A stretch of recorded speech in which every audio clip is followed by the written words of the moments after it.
Okay, Sir Patrick, nandito tayo sa 51 meters with our 1-inch plate firing.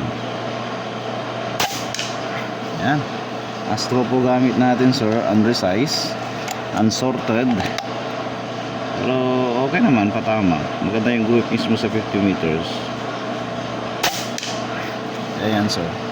Pasensya na po, medyo maingay background natin at busy ngayon ang shop.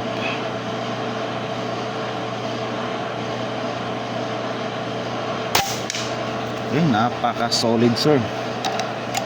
Ayan, papakita ko mamaya. Naku, mukhang di maganda yung naipasok nating pellet. Okay lang. Okay, pumasok pa rin naman. So ayan, sir, 50 meters. Hindi ko alam kung ano ang dope niya sa 60 meters, pero subukan pa rin natin. Mahangin-hangin na. Okay, parallax.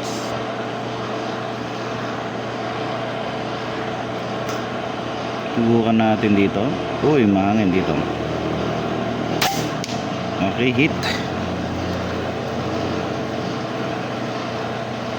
Mahangin yan, sir. Maulan kanina. Nakasingit natin magputok. Okay, so mag-attempt tayo sa 60 meters, Sir Patrick. Medyo subukan lang natin.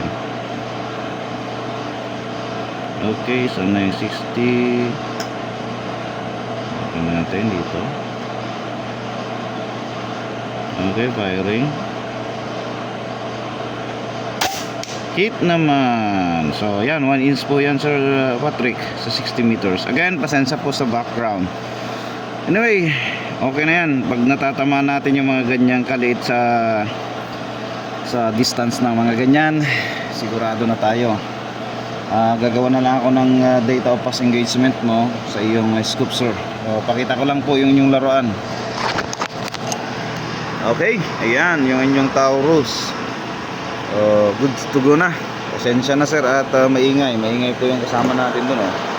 Busy gumagawa ng Commander and Bass Commander Gen 2. At ang mga pasyente rin natin, pahingang ipis muna sila.